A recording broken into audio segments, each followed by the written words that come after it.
Ba-dum-ba-da-dum-bum. Hi to everyone. Today I'm going to be playing a hop jig.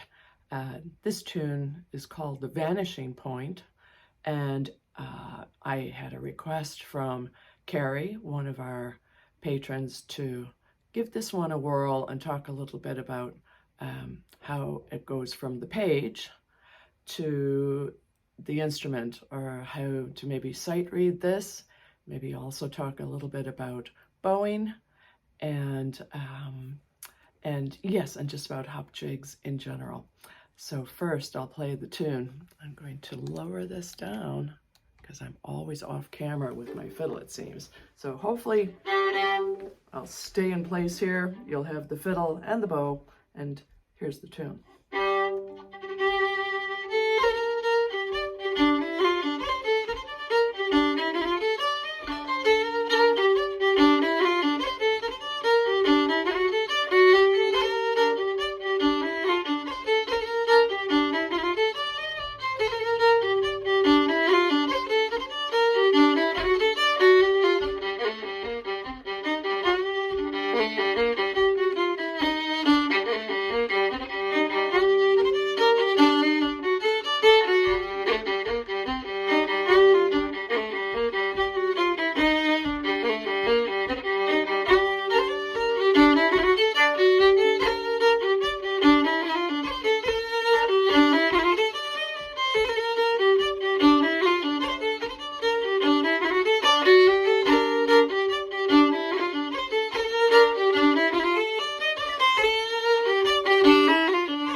So you can see that it's kind of a playful kind of a tune, not too serious with its notes or its melody.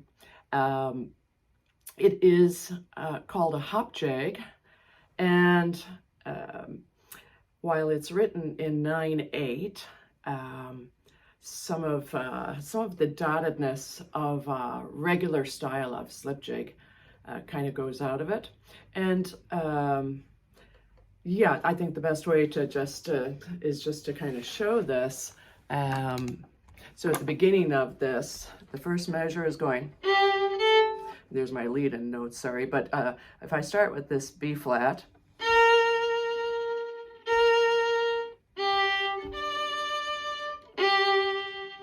and let me play that again.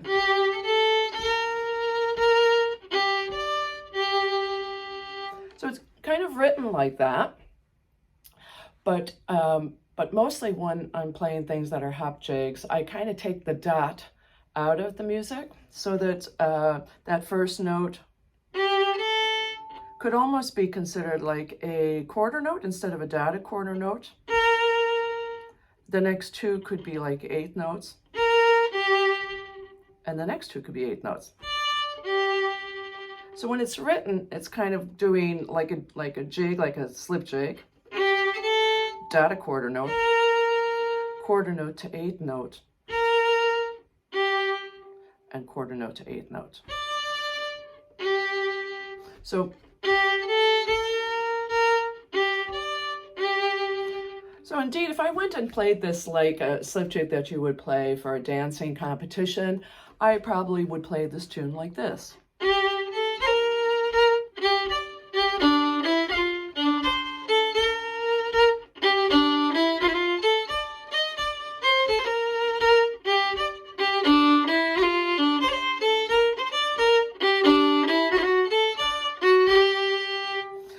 As a hop jig, I'm going to do this.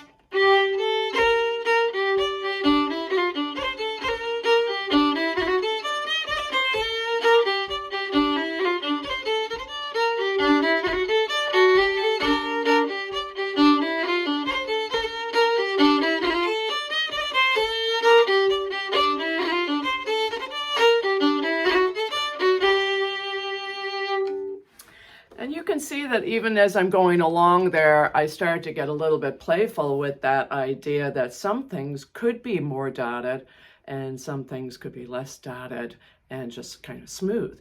I had an argument with Sean Gavin, a wonderful flute player, about this tune. He was absolutely sure that this was related to, gosh, I don't want to make this up now. It's either a reel or a hornpipe.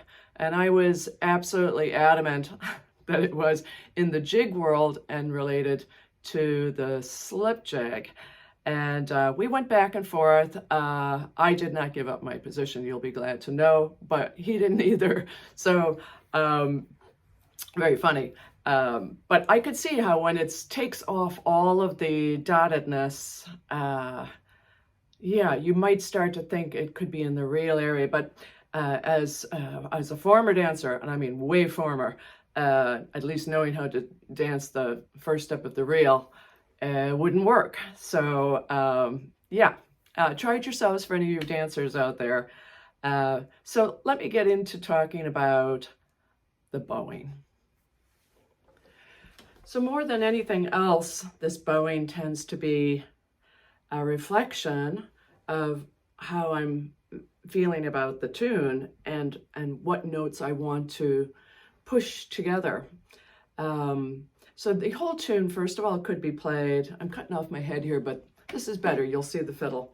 The whole tune could be played with single bows. And so let me just take two measures of the tune.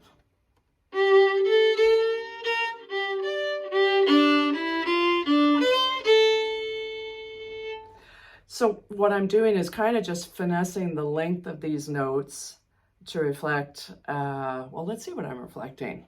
I'm going.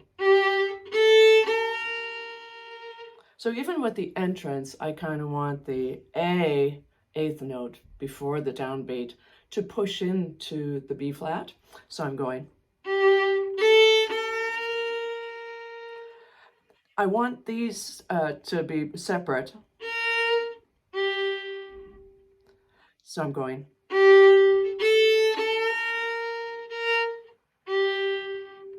And then, yeah. So nothing there. I think I'm happy with that kind of a sound. And then I'm going into the next measure. So very simply, it's just... There's many ways this could be slurred for the fiddle players. I could decide da-dee-that I might want to push there. Da-dee and if I want to do that, I would go down and maybe start a slur with the E. Maybe I want to do that same kind of sound into the next part, and so I would go D to C. So that measure would become.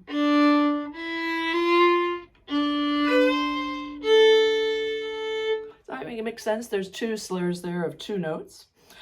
If I wanted the same sound, but maybe I didn't want to do so many bows, then I might grab a group of three at the beginning there.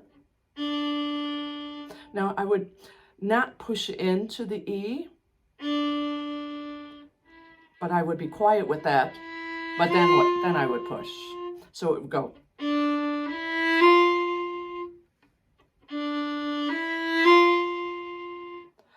And maybe I would just make this a separate note, the next note, and then maybe two separate notes. So that I would have two options there about how I might play this little spot. I might go, let's see if you're able to see this. I might go, let's see.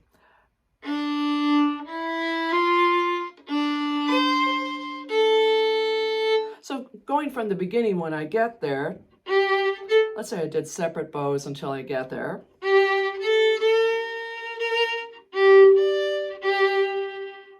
I happen to be going the different direction, but that's okay with me. I'm going to use that style still.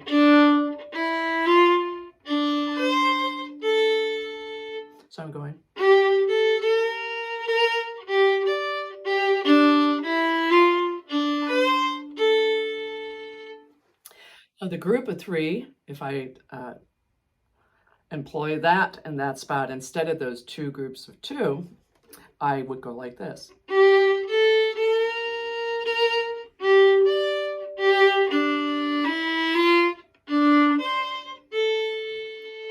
And again, it doesn't really matter to me if the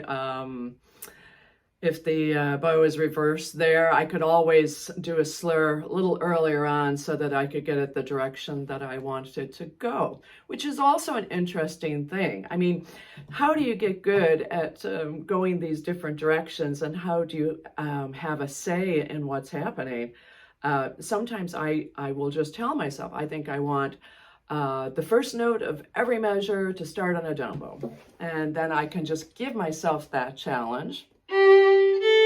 So let's say it's groups of threes, guys. It's going to be 1, 2, 3, 1, 2, 3. So down, down, down. And then I can say to myself, I think I'd like them all to be up.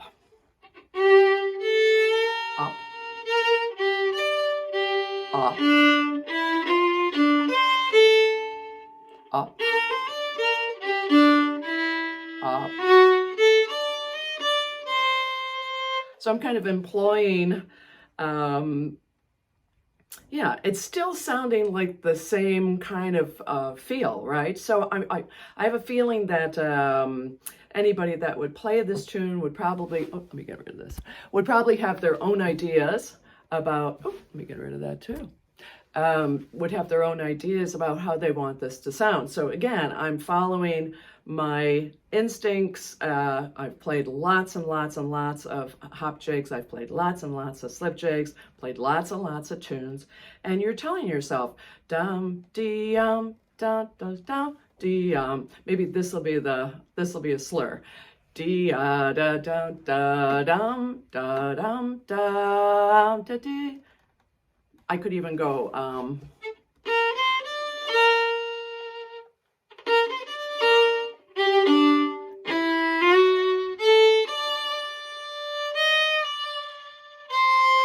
so let me take it all at a nice slow pace, and you can just watch. I will not have a pattern to this bowing so much as, again, it's a kind of a reflection of what I want to combine. I'm paying attention to not repeating ideas. So it's not going to be 1, 2, 3, up, 1, 2, 3, up. So there's really, if there's anything that I'm telling myself, it's not to do the same thing back to back. And so yeah, so in slow motion, here's this first part.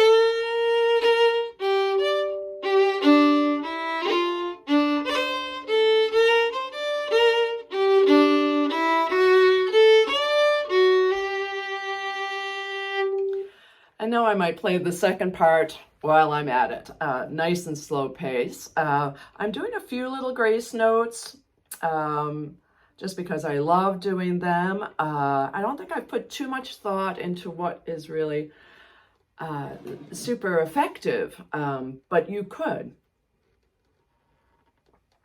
have a real thought about which direction you want a grace note to go, or whether you want there to be a roll in there. But I'll just go along with just my gut feeling. When I take a look at a piece of music, I'm so used to putting grace notes and all into the music that I hardly can read something and not kind of know where to put things. So here's your second part.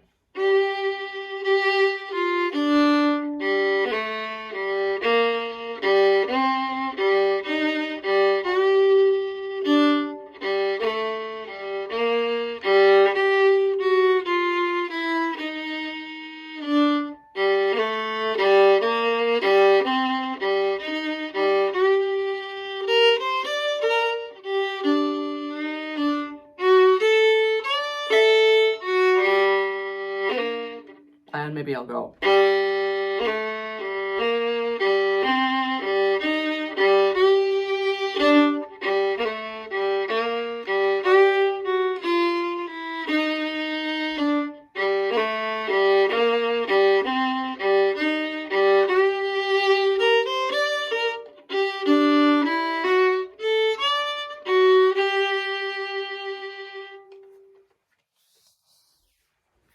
So very simply, when I'm reading a tune like a hop jig there, first of all, I have a lot of background of having heard the tunes. I'm playing with that thing of either smoothing off the edges or using the dots to lift the tune. I know that when I have two of the same notes, it might behoove me to do a little grace note between them. There's a given slur right there and a given push with my bow. And yeah, if I were reading a tune for the first time, I would be looking for, comfort in the slurring. What am I hearing? What notes are going into what notes? And again, it's all coming from a place of knowledge. Yeah, good luck. I want you to try this tune. And I'm going to just say that hop jigs are very, very cool. And if you have never made up a hop jig, this might be a nice chance to do it. Again, this one was just a lot of fun. And in fact, when I finished this tune, this was a couple of years back, or maybe 3 years back, my husband was growing tomatoes from seed, and they had gotten up like maybe about that high. And he had put a fan on the bunch of them because he had read that might make them hardy, getting ready to grow up. And I had just made this tune, and I looked at them and I was like, wow, they're dancing, and wonder how they'd enjoy dancing to this. So I made a little video of it, which I'm going to find and I will attach here. But again, this was all fun. You can hear that there's these little chromatic runs, really fun to do. In fact, I did come up with a third part, which I did not put in the book of tunes where this tune is. Again, it's called the Vanishing Point, which you can look up. It's an art expression about two parallel lines and the appearance of having met off in the distance on a two-dimensional plane, the canvas. And so everything about this was just kind of fun and playing with that. And I did come up with a third part, which same husband that I just mentioned just went, no, no, no, no, no, which was super funny. He was like, no, that's terrible. And I agreed with him, but I just want to play it here to say I did. Please feel free to tell me, yeah, Liz, good thing you left that off. All right, here it is.